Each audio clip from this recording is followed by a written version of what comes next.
Okay, so we are going to basically pick up where we left off, but we're also going to go backwards a little bit in time, go back to some of the earlier episodes that we've touched on. I want to start with a little story. Story is told about the Panovitcher Rav Yosef Kahaneman. I think I mentioned him in a story last week. This is a different kind of story. Rabbi Yosef Kahaneman was a rabbi in Panovich in Poland, I assume, and before the war, and he survived the Holocaust. He went to Israel and he founded the great Panovich Yeshiva, one of the largest yeshivas in Israel, on a little hilltop out right in or at the time, now it's I think maybe at the time it was outside of Bnei Brak, and really was an amazing visionary. He came and he said, we're going to build a yeshiva here, out of the ashes, basically. And he built it up. Well, he was once on a fundraising trip to America, and he was traveling in New York, and he was on the subway, and he found himself in a subway car with some young men who didn't look too friendly, and he became nervous that they would try to mug him. So he was trying to think quickly what he could do. So he suddenly had the idea. He took a paper out of his pocket that had an address on it, and he asked them, how do I get to this address? He showed it to them. So they, seeing an opportunity, they said, oh, actually, if you get off with us at the next stop, we'll be able to direct you to that address. So they pull up to the next stop, and the doors open, and they're all getting ready to get off. And Rabbi Kahaneman says, please, why don't you guys lead the way? And as you might guess, he took his time getting him, arranging his coat or whatever, or grabbing his bags. And they were standing on the outside the train, and the automatic doors closed, and he left them there on the side on the subway stop, and he moved on to the next stop on the subway. So he escaped that, and he recounted the story to a student, and he told him, what, you want to know where I got that idea? I got that idea from Yaakov, from Jacob. We read in the Parsha back in Parshas Vayishlach. So it's actually on the source sheet. We have a few verses here. So in source number 1. So this is really, we're picking up where we left off in the story. Last week, we had Yaakov preparing to meet up with his brother Esav. Esav was coming with 400 men, and Jacob knew that Esav wanted him dead. He was worried. We talked about the preparations Yaakov made. He prayed, he sent gifts, he divided up his camp, and but finally he meets up with Esav, and it turns out okay. It turns out to be a friendly meeting. And then we could pick up here, chapter 33, verse 12. It says, thereupon Esav said, travel and we will go, and I will go alongside you. He said, let's travel together now, like good brothers, we'll go on together. So Yaakov says back, and he said to him, my master knows that the children are tender, and the flocks and the cattle, which are raising their young, depend on me. And if they overdrive them one day, all the flocks will die. Basically, he says, we can't move so fast. We have young children. I have nursing sheep, etc., and young flocks. Now let my master go ahead before his servant, and I will move at my own slow pace, according to the pace of the work that is before me, and according to the pace of the children, until I come to my master to Seir. So Yaakov says, don't worry, Esav, you go ahead, you go to Seir, and I'll meet you there. Well, Yaakov never met Esav in Seir. He got off at an earlier stop on the subway. In this case, he got off early. Esav agreed. He moved on to Seir, and Yaakov stopped in an earlier town in Sukkos. So Rashi recounts this. Rashi says, until I come to my master to Seir, he told him of a longer journey, although he intended to go only as far as Sukkos. That was the name of the place where he went. He said to himself, if he intends to harm me, he will wait until I come to him. But he did not go to Seir. He did not go. And that's how he avoided he avoided Esav. So actually, the Panovitcher Rav of Yosef Kahneman, he said, this is where I got the idea. You say, go ahead, I'll catch up with you, and then you don't catch up with them, and that was the idea. And the truth is that it's actually a passage in the Talmud that says to do exactly this. The Talmud talks about if a person finds themselves in this very type of situation, you're walking with someone on the road and you're nervous that maybe they might be dangerous. So it says, ask him where he's going, and basically say, oh, I'm going there too, and then try to get off earlier, because he might wait till the last minute if, let's say, this person means you harm. So the longer, if they think they have a longer time to, more opportunities, so they might delay towards near the end of the journey to bring the person harm. So the Talmud says that this is advice that we learned from Yaakov from this very episode. It says actually that Rabbi Akiva, the students of Rabbi Akiva, were traveling to a place called Kiziv, and they bumped into some bandits on the road, and they did just this. They said, where are you going? And the bandits, they said, where are you going? They said, we're going to Kiziv. They told them a far off place. Sorry, they told them Akko, which is further north, and so the bandits said, oh, we'll come with you, waiting for the exact opportunity to get them. But actually, the students got off in Kiziv. They left the road there. They left early, and they avoided the dangerous situation. So they took this advice. This was the advice that also the Panovitcher Rav was able to apply in his own situation. But really, I want to talk about Yaakov. Yaakov engages here in a little trick of Esav to save himself. Now, obviously, to save oneself, there's no question that this would be permitted, to trick someone in this way. But it's interesting because Yaakov doesn't seem that Yaakov was always this way, that maybe he was so cunning that he would be able to come up with something like this on the spot. The way that we describe Yaakov when he's first a child, when he's a young boy, a young man, is quite different than this. If we go all the way back to chapter 25, where we're first introduced to Yaakov and Esav, so you take a look at the second source. It says, chapter 25, verse 27, and the youths grew up, and Esav was a man who understood hunting, a man of the field, whereas Jacob was an innocent man dwelling in tents. The word innocent, in the Hebrew, it's the word tam. He was pure, he was innocent. So Rashi explains, so Esav was one who understood hunting. What kind of hunting? Trapping. So not just was he a hunter, but Rashi explains he knew how to trap and deceive his father with his mouth. He was a trickster. He could deceive. He was able to deceive his father Yitzchak into thinking that he was a much better guy than he actually was. But Yaakov was an innocent man. The next Rashi says he was not an expert in all these matters. I mean, he wasn't an expert in tricking like Esav. It wasn't his forte. Like his heart, so was his mouth. He was tam, he was pure. What you saw, what came out was what was going on inside as well. Person who's lying, so that means that somebody who's deceiving, so what comes out is not what's actually going on inside. What comes out is not what a person's thinking, is not what a person is feeling. They are deceiving us. But Yaakov is tam, he's pure. That what comes out is what's going on inside as well.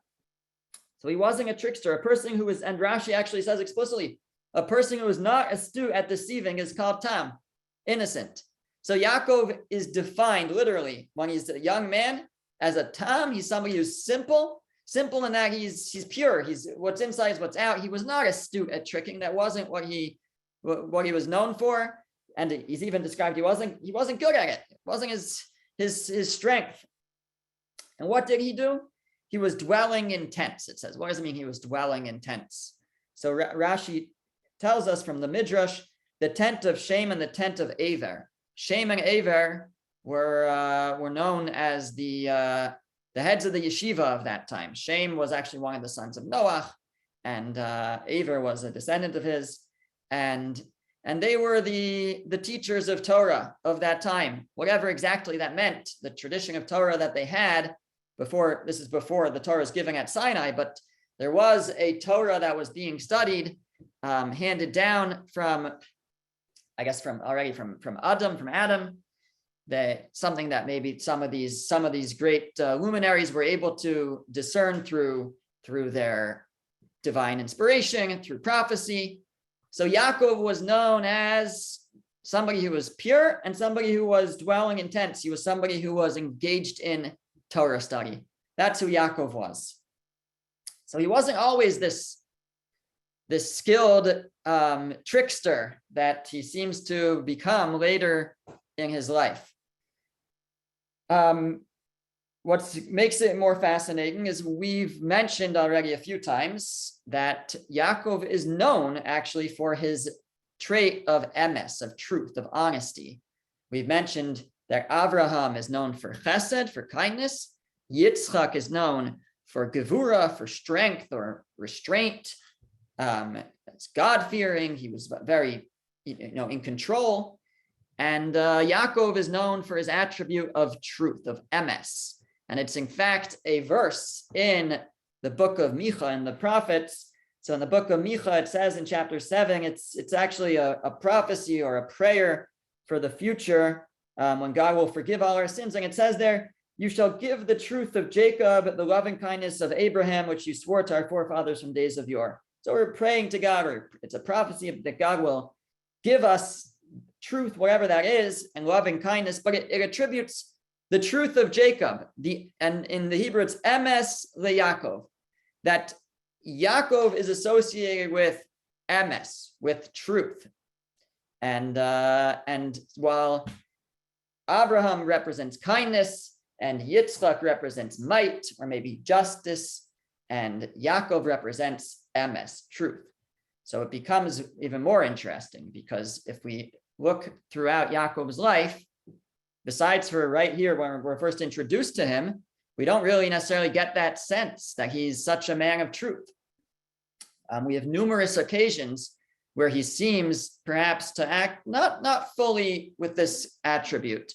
One can argue that when he convinces Esav to sell him the rights of the firstborn, maybe there was a little bit of trickery involved there. Maybe he tricked him a little bit. Well, definitely could explain that there wasn't trickery there, but from, at first glance, maybe. Certainly when he steals away the blessings from Esav, he has to trick his father. Now, maybe he deserved that. Maybe he had the rights to do that, but he engages in trickery. In fact, if you look in source 4, verse, I think it's on the second page already. Verse 35. In source number 4 on page 2. So when Esav comes back and he says to his father Yitzchak, bless me, and Yitzchak says, your brother was already here. Who was it that was already here? So he says, your brother came with cunning and took your blessing. He came with mirma, cunning. He tricked me and he got the blessing. So there again, we have very clearly Yaakov tricks Yitzchak. Doesn't seem to fit with this attribute of emes. If you look at the next source, number 5, we learned about this, I think, 2 weeks ago, that when Yaakov, he runs away from his home to avoid Esav, he ends up in Haran. He's running away to his uncle Lavan, and he ends up at a well, and outside the well, he meets Rachel, who is going to eventually be his wife. And Rachel warns him that you have to be careful when dealing with Lavan. So the Talmud recounts the following conversation in source number 5. And Jacob told Rachel that he was her father's brother. So it says, and he told, right, that's the language it uses. He said to her, Yaakov said, I'm your father's brother. But he wasn't actually her father's brother, right? His mother was, her father was his uncle. Her father was a brother to his mother, but he was not her father's brother. So what did he mean that he was her father's brother? So the Talmud says, was Jacob, in fact, her father's brother? Wasn't he the son of her father's sister? Rather, it must be understood that when Jacob met Rachel, he said to her, will you marry me? She said to him, yes, but my father Lavan is a swindler, and you will not be able to outwit him. He said to her, I am his brother in deception. That's what he meant, his brother. Achiv ani biramaut. I am his brother in deception. I can play his games. I can run with the best. If you think that he's going to outwit me, I can run with him. I am his brother in deception. Now, of course, he wasn't actually. Lavan got the best of him with a little help from Rachel, handing over the signs to Leah, but in the end, Lavan does get the best of him on that. She said to him, but is it really permitted for the righteous to be involved in deception? Is this permitted? He said to her, yes, it is permitted when dealing with deceptive individuals. As the verse states, with the pure, you show yourself pure, and with the perverse, you will show yourself subtle. You can be a little cunning when dealing with someone who is a trickster, someone who's a swindler. So that's a verse it appears in two places actually, in the book of Shmuel, of Samuel, and in Psalms. It's there's a chapter that basically mirrors itself in the book of Samuel and the book of Psalms. It's a song that King David sang that appears in both places. In both places, he has this line that with the pure you will show. He's talking about God. That God, with the pure you show yourself pure, and with the perverse you will show yourself subtle. You deal with people as they are, and so we learn to emulate God. And just as God deals with the perverse in a more crooked way, so therefore it's permitted also. That's what Yaakov responded to Rachel. I'm allowed to deceive your father because he's deceiving me. But again, well, we have to understand why that is. But before we even get into that, this just doesn't seem to fit with our profile of Yaakov. Yaakov is supposed to be Titeng Emes Yaakov, give truth to Jacob. That's the verse in Micha. This is the man who, when he was young, we called him a tam, we called him pure, we called him that he wasn't expert in tricking. That was Esav's job. That was what Esav was good at. Yaakov was pure. What came out was what was inside. But we see that throughout his life, that's not exactly how things play out. There's an episode that follows this, that Yaakov ends up cutting a deal with Lavan to get certain sheep, and he, the spotted ones, the speckled ones, and Yaakov basically pulls a move so that all the sheep will give birth to whatever it is that he bargained with Lavan that he's supposed to get. He arranges that the sheep should give birth in that way. You could argue that it's not tricking. He was, he had a right to do that, but it seems maybe a little bit of a trick to say, I'm going to get all the spotted ones and then have, a strategy to make sure that the sheep give birth to spotted sheep. Seems a little bit of a trick, but that's what Yaakov does. And then again, like we said, when he's running away from Esav, when he meets up with Esav, I should say, he tricks Esav into leaving him alone. So we see that actually Yaakov is quite cunning, and the description as a tam, a simple and innocent person whose heart and mouth are the same, doesn't seem to fit the bill. The description that we give him as the forefather who represented truth, representing Emes, doesn't seem to fit. So how do we understand all of this that's going on in Yaakov's life? So before we really speak about Yaakov specifically and these specific situations, I want to just go back again and look at the big picture of the forefathers, and each one representing something, and how Yaakov fits into that. So as we've mentioned numerous times, Avraham represents chesed, kindness. That was what Avraham excelled in, acts of kindness. But as we've said, somebody who is very kind, if it's unguided, if it's uncontrolled, if it's unrestrained, can actually end up in the wrong place. Kindness isn't always the best thing. A person can end up spending more money than they could afford, and they end up, they give away all their money. Well, that's not good. It's not good for the person's own health. It's not good for his family or her family. It's not good because now they're going to have to go beg other people for money because they gave it all away. So, but they were so kind and so generous. Yeah, but there has to be with restraint. It has to be controlled. A person may be very merciful. They're so kind. So they're kind to even people who don't deserve it or who it's dangerous. Somebody who's cruel.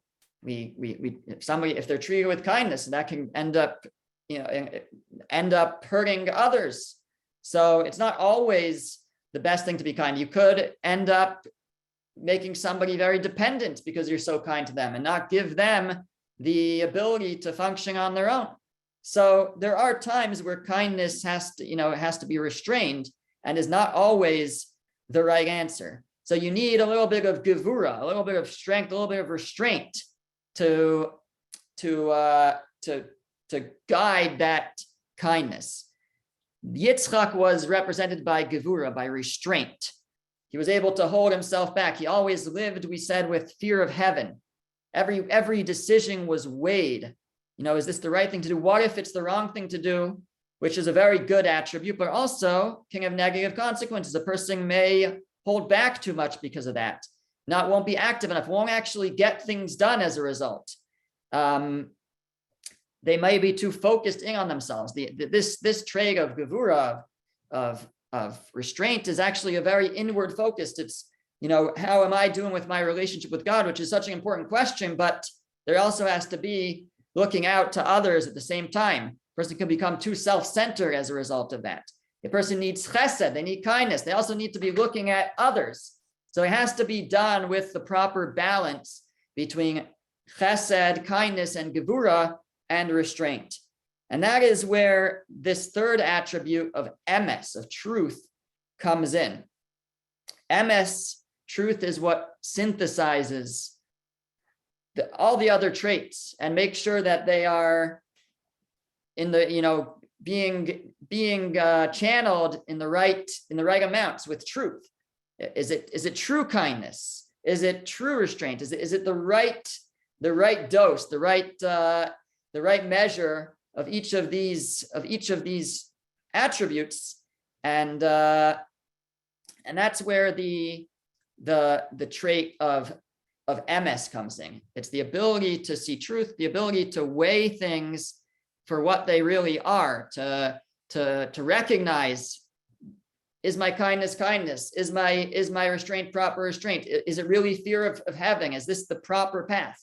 And that's guided by kindness. And Yaakov represents the ability to do that. And the question is, where does that ability come from? How does a person develop that? So there's a midrash, fascinating midrash. We learned this midrash way back in a different series, in our Journey to Virtue series, when we talked about emes, about truth. And if you look in source number 6, I think it's just a very fundamental, actually. It's a little confusing, but it's also. So it says, the midrash says, Rabbi Shimon said, at the time that the Holy Blessed One came to make the first human being, the ministering angels made themselves into competing councils, with one group opposing the other. Some of them said, don't create humans, and the others said, create them. Some of the angels said, don't create man. Some said, create them. So it is written, a verse in Psalms, kindness and truth met against one another, righteousness and peace faced each other. That's the verse in Psalms. Kindness and truth met against one another, righteousness and peace faced each other. So what does that verse mean? So the Midrash interprets it. The angel of kindness said, create them, for they will do acts of loving kindness. So we have an angel of kindness. He says, create mankind, because they are going to do acts of chesed. They are going to do acts of kindness. Then the angel of truth said, do not create them, for they will be full of lies.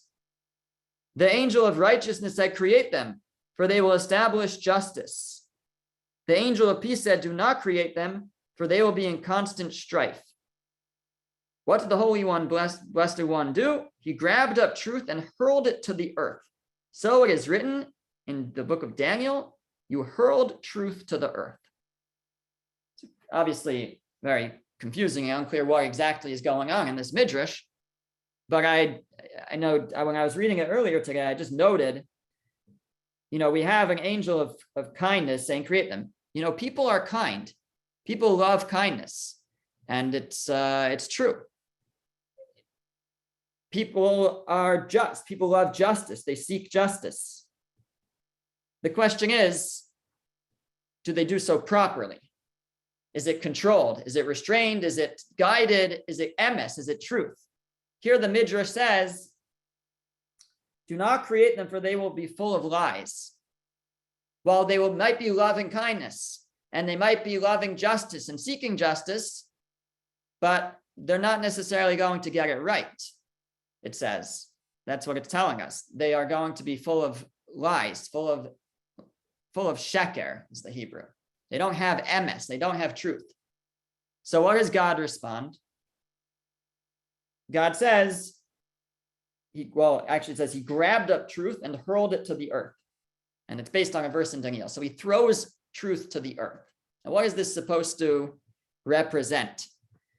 So the Maharal explains that when it says that he hurled truth to the earth, that's referring to the giving of the Torah.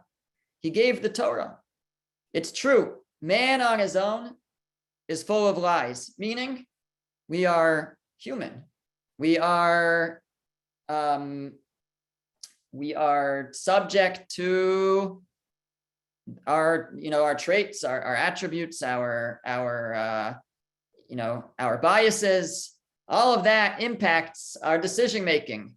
And even when we're trying to do acts of kindness, if uncontrolled, it's done with bias. We don't know what's right necessarily and what's wrong, what's true and what's not true.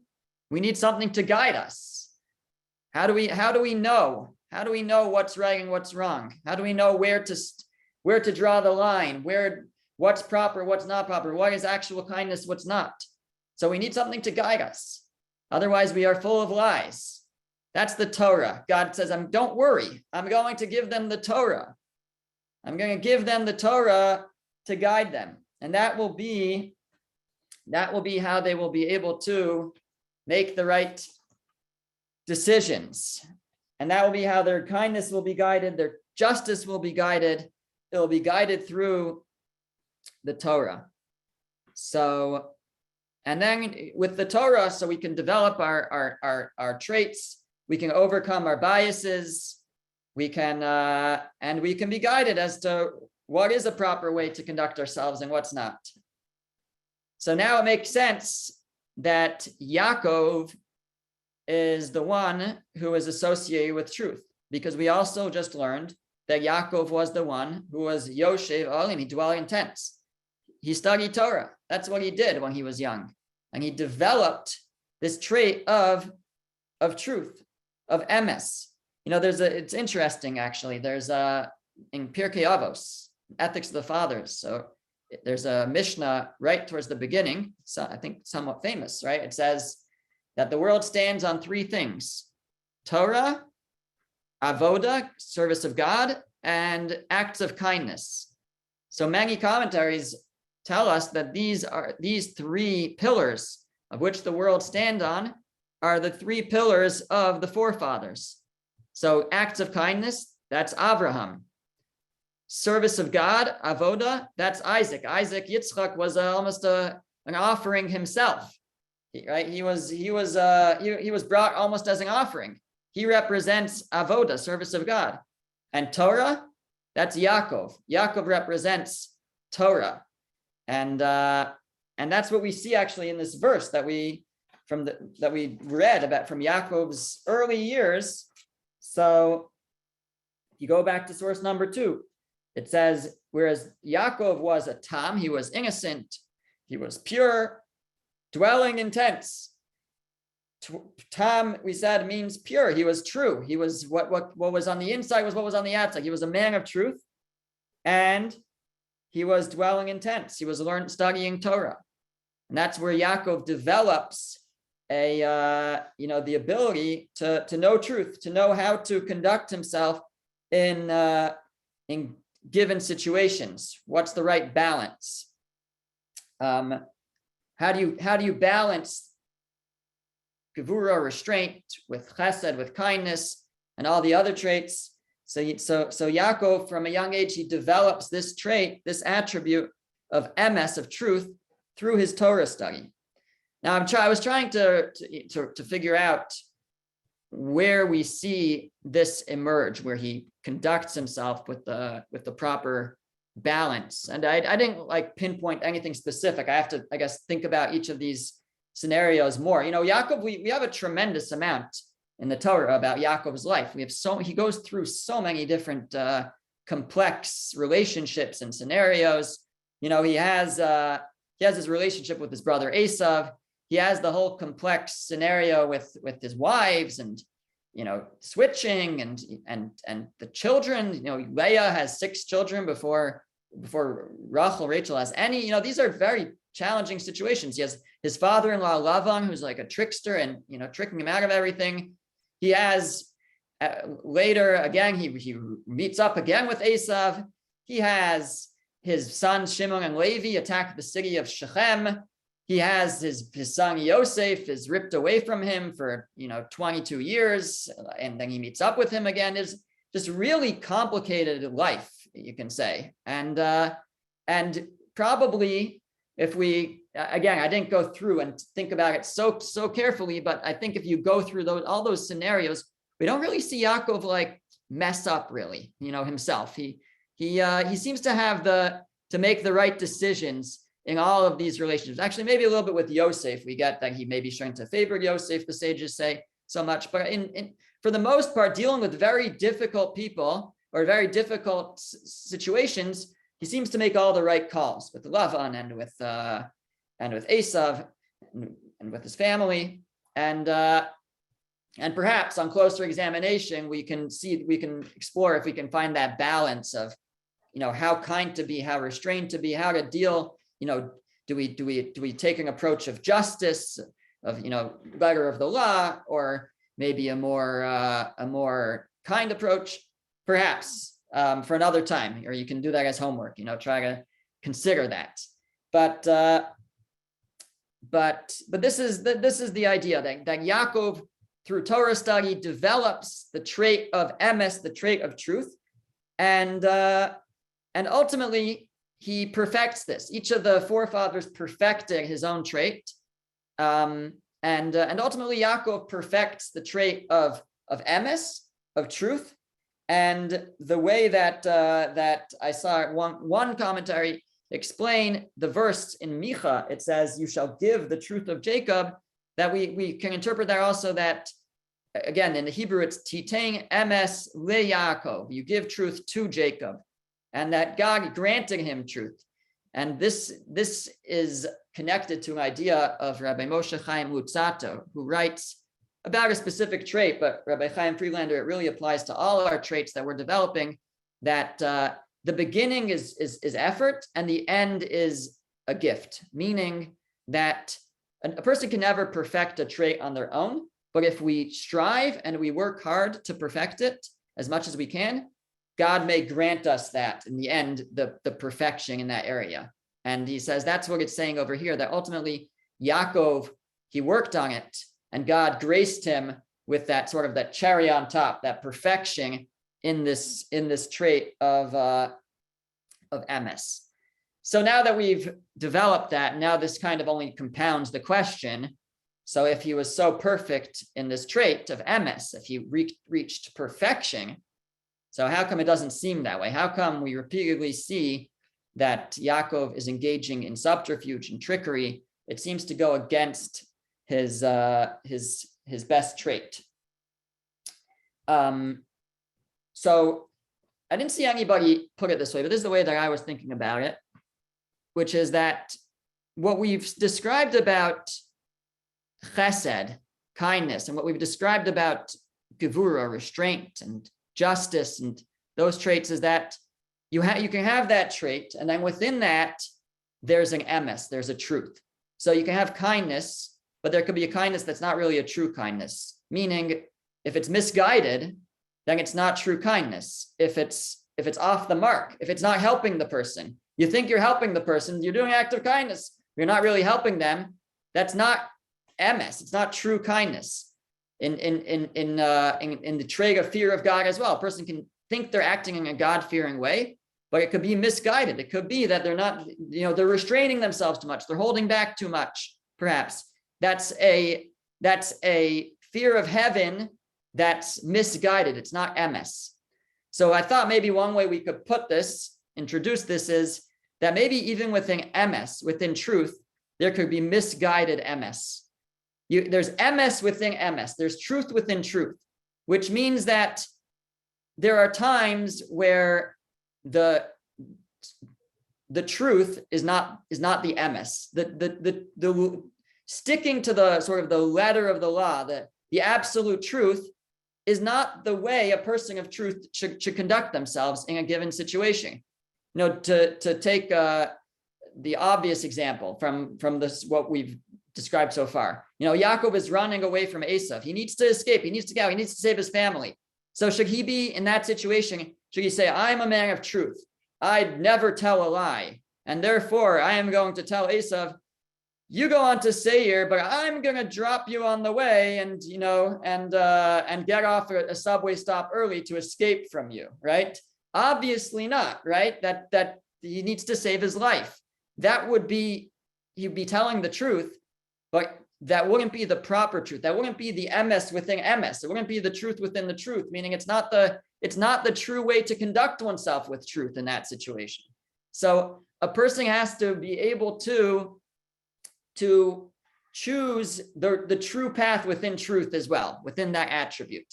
That is the way that I thought we could look at it. And this is described by the different commentaries in different ways. Rabbi Yaakov Kamenetsky basically says it in this way. He says that a person, even with the trait of truth, the person has to be calculated. So he says a very similar analogy. He says if a person is being chased, and he's being chased by whatever, robbers, and he runs into your house and he says, hide me. Hide me. So you help him hide in the cellar, whatever, if you have a cellar. Who has a cellar? So you hide him in somewhere, and then the bandits come, the robbers come, and they say, oh, is he here in the house? So you got to tell the truth, right? You can't lie. Now, obviously, you lie, right? You lie in that situation. That should be very obvious. So the trait, the attribute of emes is with a calculation. It's with thought. It's not just whatever a person should say should always be true. A person has to know when to hold back. A person has to know when it's actually proper to use trickery. And there are times that may be the proper course of action. So that's the first point. Now, the way that the Talmud said it, the reason, Yaakov himself says this to Rachel. Rachel says to him, you can't deal with my father. He's a trickster. He's a swindler. So Yaakov says, I'm his brother in trickery. I can handle him. And what's his source? He says, because it says he quotes this verse. Obviously, this verse comes from later, but the idea that he was familiar with was to emulate God's ways. God also says, with the perverse, I'm subtle. If somebody is a trickster, so I'm a trickster. So Yaakov says, if he's going to be a trickster, then I'm going to be a trickster. And the idea, explains Rabbi Shimon Schwab, is that as a man of truth, so usually we say that the end doesn't justify the means, right? But sometimes it does, like when you're seeking truth. So if somebody is, let's say, for example, somebody accuses another person of something that's not true, and they're going to take them to court, and they're going to end, the second person is going to end up in trouble or losing a lot of money or whatever it might be, because the first person is lying. Now the second person knows that. So they have to, they have to get themselves out of it. Now, we have to, just for the purpose of the analogy, let's imagine that if the second person would tell the absolute truth in court, they would actually, that wouldn't help them. They wouldn't get out of it. But if they bend the truth, if they tell a lie, if they make up a story, they'll get out of it. Now, it happens to be they're supposed to get out of it. That's the truth, right? They're not guilty. They're innocent. The other person made up a story, but in order for me to get out of it in court, I have to make something up. So in that case, we might say, now if you're taking an oath, that's a whole different story. But assuming there's no oath being taken, you're not taking God's name or anything. So it should be, the person should probably, again, court maybe is different, I don't know, but I would think that it would be okay to not tell the truth in that case, because we're going to end up with the truth, right? What's going to emerge in the end is actually the truth of the person's innocence in that scenario. So Yaakov says, when you deal with somebody who's deceptive, somebody who's a trickster, then if you're not deceptive back, then you're not going to end up with the truth. You're going to end up with a lie. Yaakov bought the rights to the firstborn from Esav. Esav sold Yaakov the rights to the firstborn. And that apparently is what grants you the right to the blessing from Yitzchak, from Isaac. So who gets the blessing? It should be Yaakov. But Esav is about to take it. So is that truth? Is that Emes? No, that's Esav being deceptive. That's Esav trying to steal the blessing that he sold. So what does Yaakov do? Well, with somebody who's deceptive, to bring about the truth, you sometimes have to be deceptive back.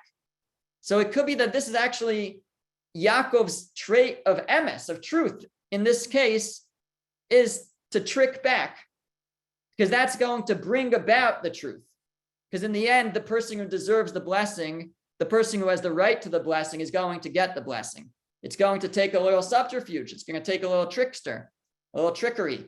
But he's going to end up in what will emerge ultimately is the truth. So that's another way to look at this. And that's what that somebody who is righteous, somebody who has the attribute of truth. So they might at times use trickery, but only to ultimately bring out the truth. Rabbi Yaakov Kamenetsky, who I just quoted earlier, he's bring out this idea that there are times when a person has to bend the truth. So his name was Yaakov, and actually his book is called Emes Yaakov, the truth of Yaakov, based on this verse in Micha that attributes Emes to Yaakov. And Rabbi Yaakov Kamenetsky was known for, to be just like Yaakov, a man of unbelievable honesty. So at one point he was a rabbi in a shul, in a synagogue in Toronto, and his congregation once bought him, as a gift, they bought him a silver Kiddush cup. And, as in recognition of all he had done for their community. The next day, one of the congregants saw Rabbi Kamenetsky entering a pawn shop carrying the Kiddush cup. Now that was a slap in the face, because they had bought this Kiddush cup for him, and here he was going to pawn it and to sell it. Did he not appreciate the gift that the shul had gotten him? So he told some of the other members of the shul what he had witnessed, and the president of the shul called up Rabbi Kamenetsky to find out what was going on. Why was he pawning the Kiddush cup? So Rabbi Kamenetsky said, no, I didn't pawn the Kiddush cup. He said, I receive a salary from the shul. I consider this a gift from the shul to be an addition to my salary, and therefore it's taxable. So I was going to the pawn shop to find out how much the cup would be worth, so I would know how much I need to report on my taxes in addition. That's honesty. That's Emes. That's truth. That's unbelievable. That somebody would do that. But at the same time, Rabbi Kamenetsky, he could engage in a little, there's probably a better story, but this is a pretty good story, I think, to bring out a little trickery that he engaged in. One time, the story was told over by one of his sons, that his son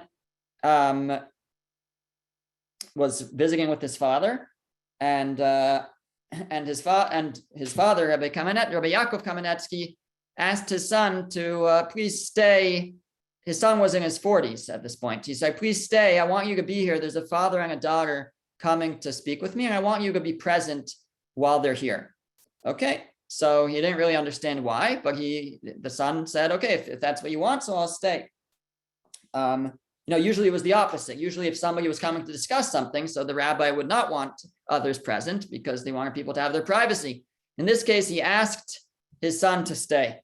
So the two came, and he chatted with them. He asked how they're doing. He asked what school the daughter goes to, and different. He had a nice conversation with them. And at some point in the conversation, he patted his son, who was in his 40s, affectionately, and he said, oh, this is my little baby, Abraham.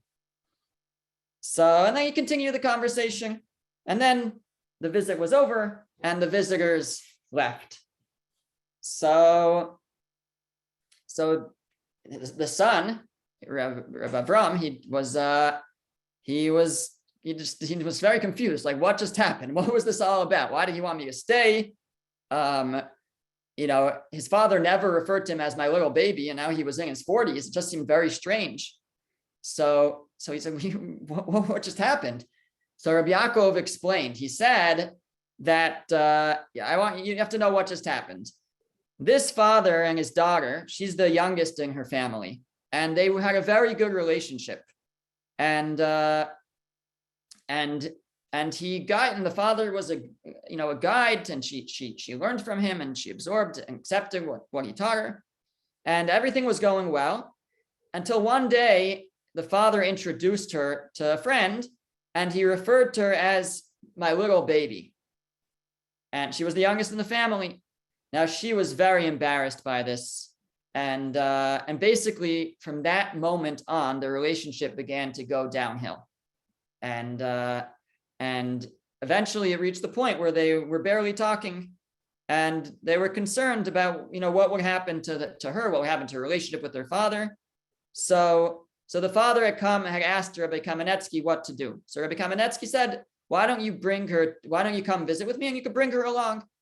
And when the father told his daughter about the visit, she was excited, to go see the great Rabbi Kamenetsky. So she came, and they had this conversation, and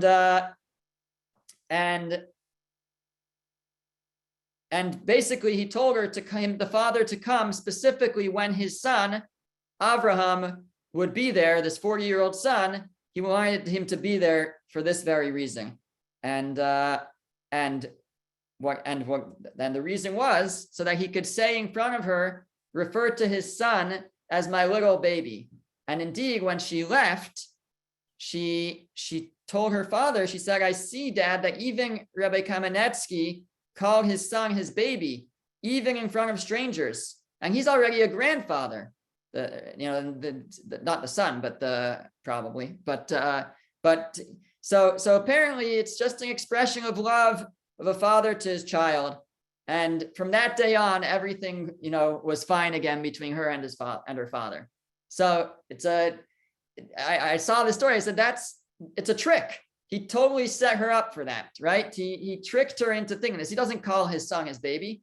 Is that Emes? Is that truth? Is that he's tricking her? That's the kind of trick that is Emes. You get to the truth. The truth is that these two people, the father and the daughter, should have a proper relationship. There's no reason that relationship should have broken down over such a thing. By pulling this little trick on her, the truth, the Emes, was restored. And that was a trait that Rabbi Yaakov had. One other point we should make about all this is that, we mentioned with Abraham, so he excelled in kindness. So where was he tested? he was tested on his kindness. He was tested in situations where maybe he had to restrain his kindness. Certainly, the binding of Isaac, Akedas Yitzchak, bringing his son as an offering, went against everything that he stood for. So it makes sense, the commentaries point out, that Yaakov, who excelled in the trait of Emes, would be tested on that trait, how he would respond, would he be able to maybe break from that when necessary and not hold the line and not hold to the very letter of the, down to the letter of truth when appropriate. That was a test for Yaakov. Would he be obsessive about truth, or would he be able to guide it properly? Would there be emes within his emes? Would there be truth within his truth? Would it be fully developed? Because to really develop perfection in truth, you have to not just always say the truth, but sometimes not say the truth. Sometimes be able to know when it's proper, when the truth is to not say the truth, when the emes is to not say the exact truth. So that's where Yaakov is tested. So just in the last few minutes, let's go back to Yaakov and his encounter with his father, and look at a couple of things here. So let's look at some of the verses. So if you go to source 4, let's just read through these verses and we'll go from there. Source number 4. This is chapter 27. This is Yitzchak. Isaac tells Esav, I want to give you the blessing. Go out and do some hunting, bring back some food. I'll be in a good mood and I'll give you a good blessing. So the verse says, verse 5, chapter 27, but Rivka, overheard when Isaac spoke to Esav his son, and Esav went to the field to hunt game to bring it. And Rivka said to Jacob her son, saying, behold, I have heard your father speaking to Esav your brother, saying, and she tells him what he said, that he's going to give him the blessing. And now my son, hearken to my voice, to what I am commanding you. And she tells him, you're going to take the blessings. And Jacob said to Rebekah, his mother, behold, my brother Esav is a hairy man, whereas I am a smooth man. My father's going to realize the deception. Perhaps my father will touch me and I will appear to him as a deceiver. I will bring upon myself a curse and not a blessing. And his mother said to him, on me is your curse, my son, only hearken to my voice and go, take them from me. So he went. So basically she says, don't worry, you'll put on these hairy garments and all will be well. Now in that verse 13, so the Targum Onkelos, the Aramaic translation of Onkelos, which is, it dates back to probably about 2,000 years. So it's a early, and some say the tradition actually goes back even further than that. So he explains over there that she was saying, upon me it was said in a prophecy that no curse will come upon you. But what she's really telling him is that she had a prophecy that you should go and do this. So Yaakov has to deceive his father, but he knows that this is what God wants. His mother had a prophecy. It goes against his grain. It goes against his trait of truth. He's being asked to deceive, but this is what was told to him in a prophecy. So besides for what we said before, that through this deception, the truth will come out, and maybe that speaks to his attribute of truth itself, but also this is God's will. So whether, whatever you think, this is what God wants. So that's the right course of action to take. And that may go against his own trait, but that's what he needs to do. Just like Abraham went against his trait to sacrifice his son, his trait of kindness, but God said, so he's got to do it. So this is the same thing over here. And it's hard for him. He struggles. If you look at verse 12, it says, perhaps my father will touch me. The Hebrew is ulai, maybe, perhaps. The thing is that ulai usually implies something that he wants to happen. But the word, maybe where you don't want it to happen is pen, which means like lest he touch me. This is more like he wants him to figure it out, because it goes against, it's a struggle for Yaakov. It goes against what he believes in. He almost wants him to discover him. But ultimately he goes and he puts on the deception. the Zohar says that before he goes in, he said a prayer. Before he went into his father, he prayed, "Save me from lips of falsehood, from words of trickery." What was he saying? He's praying, I understand I have to trick my father, but everything that we do has an effect on us. The way that we conduct ourselves has an effect on us, even if it's the proper thing to do, to trick, to tell a lie over here, to pretend to be someone he's not, that's going to have an effect on him. If you look in the last source on the third page, number 8, the Sefer HaChinuch, the book of mitzvah education, he writes a very fundamental concept. You must know that a man is influenced by his actions, and his heart and all his thoughts always follow after the actions that he does, whether good or bad. So if Yaakov is going to tell a lie here, he may, again, he's supposed to. It's the proper thing to do, but that can have an effect on him. This is Yaakov who has perfected the attribute of truth, of Emes. Is he going to walk away still perfect in that way? Or will he be tainted now? Will he be his attribute be somewhat damaged, not as pure after this moment, because a person is influenced by the way they conduct themselves. So that's the challenge here. That's part of the test of Yaakov. He has to almost infringe on his trait of truth, but will he be able to maintain the perfection that he has developed? And so he says a prayer, the Zohar says, to that it should not affect him. Now, when he actually comes in, so again, flipping back to source number 4, look at verse 19. So it says, actually verse 18, he came to his father and said, "My father," and he said, "Here I am, who are you, my son?" So verse 19, and Jacob said to his father, "I am Esav, your firstborn. I have done as you have spoken to me. Please rise, sit down, and eat of my game so that your soul will bless me." So he says, "I am Esav, your firstborn." This is Yaakov talking. He's not telling the truth. He's saying, "I am Esav, your firstborn." So Rashi comments, he meant, "I am the one who is bringing you food, and Esav is your firstborn." Now, obviously, Yitzchak didn't interpret it that way, right? Because he said, "I am Esav, your firstborn." But in his mind, he's thinking, I am not saying I am Esav, your firstborn. I am saying I am the one who's bringing your food and Esav is your firstborn. Now, what's the point of that?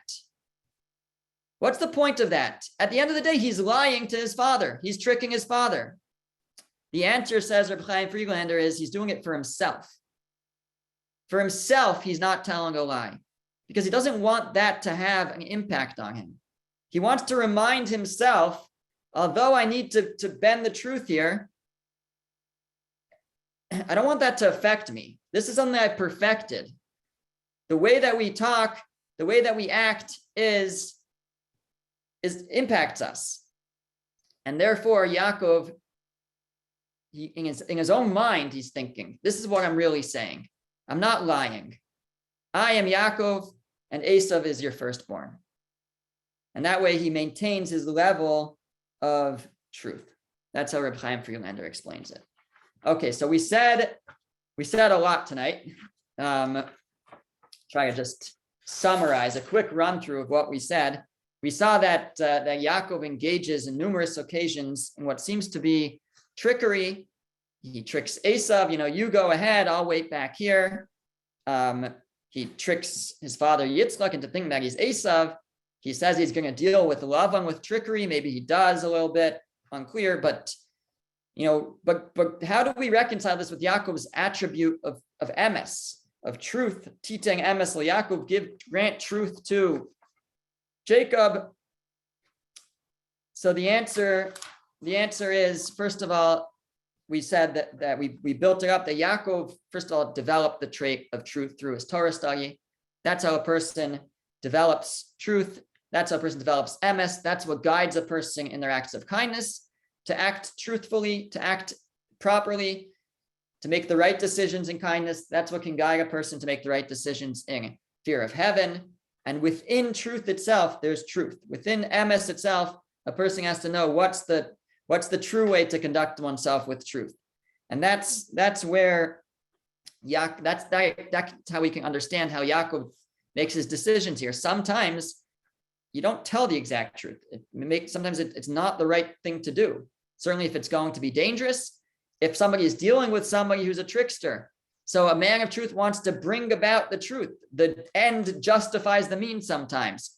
We want the truth to emerge. So if somebody is being deceptive, we may have to be deceptive back in order to bring out the truth in the end. And that is, but only for that. We don't want to maintain that truth, that falsehood, but sometimes a little bit of a trick, a little bit of a falsehood might be necessary to bring about a truth.